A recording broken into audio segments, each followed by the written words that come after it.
Okay, so you want to make chromatics like kiwiquest, the motherfucker who made OURPLE guy, right? Okay, so like chromatics like this. Okay, you get the point. So, if you can already tell, besides the fact I'm recording in OBS, I have a second program open called Melodyne, and this is, from my knowledge, how Kiwi makes their. Don't worry about this file name. Inside joke. Anywho, that is how Kiwi makes their chromatics and how they've made them for OURPLE guy. So I'm just gonna get something simple here. Uh, okay, here, right here. Uh, by the way, when you do this, I recommend having your algorithm in Melodyne on melodic because that's how it's going to sound the best. So what I'm going to do here is, but yeah, I have to put my mic away for a little bit. What you need to do here is chop off. Oh, fuck. Okay, so I just chop off a tiny little sample, and then what I do is I stretch said sample to be 1, 2, 3, 4, 5. 5 is good, and make sure you make pitch modulation 0, pitch drift 0, and make sure this little sense thing is 0. And then, you see? There you go. Cool. Now, I'm going to get another one for the E, and then I'm going to make that 1, 2, 3, 4, 5. 1, 2, 3, 4, 5. There you go. Turn off sense, pitch drift and modulation.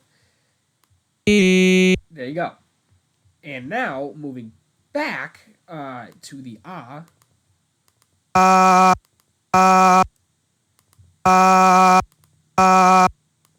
There you go. Okay, took me a second, but we got it. Make this in particular another 1, 2, 3, 4, 5. There you go. Cool. Turn off the sense, pitch modulation, and pitch drift. Now to the O. And I gotta make this one a little farther away. There you go. Just gonna make this a little shorter. And then we're gonna stretch it out by 5. By 1, 2, 3, 4, 5. There we go. Make this 0. Pitch modulation 0. And 0 for pitch drift. Now move it back here. And you can also always keep these on like the same key, but we're going to be changing the key anyways afterwards, so it's not going to stay there. Okay, that's not what I wanted to do. What I wanted to do is get another sample here. There you go.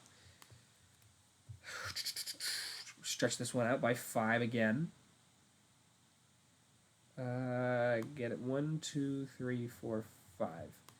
Move this. Pitch modulation 0, pitch drift 0, and turn off the sense. Now, I'm going to zoom back out, and what I'm going to do right here is I'm going to move these closer together, obviously, just so they're a bit more grouped. And I'm going to, by the way, just quick clarification.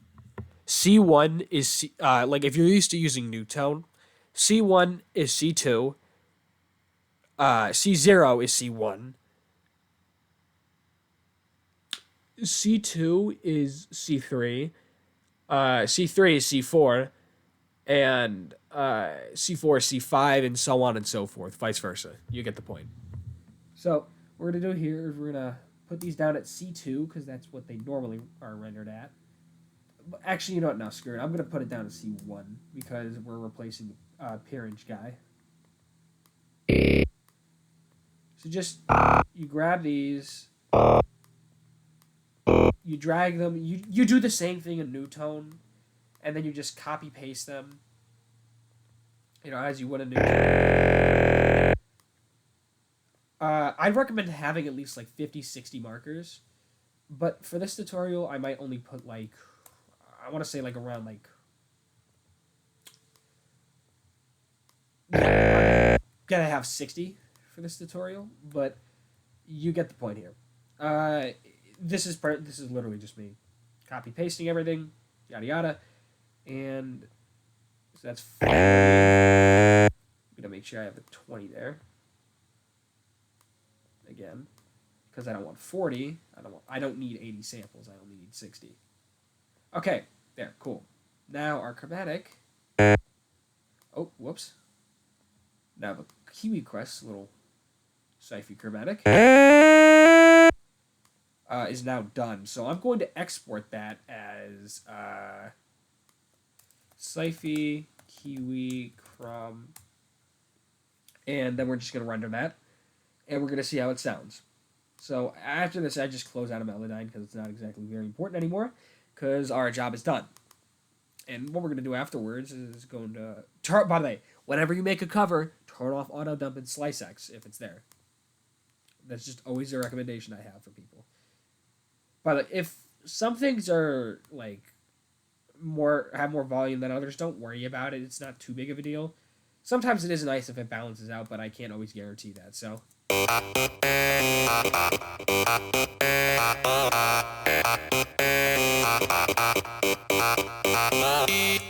There you go. And that's how you make chromatics, or at least how I make chromatics, like kiwiquest. There's your tutorial. And that's it. More stuff coming soon, I think.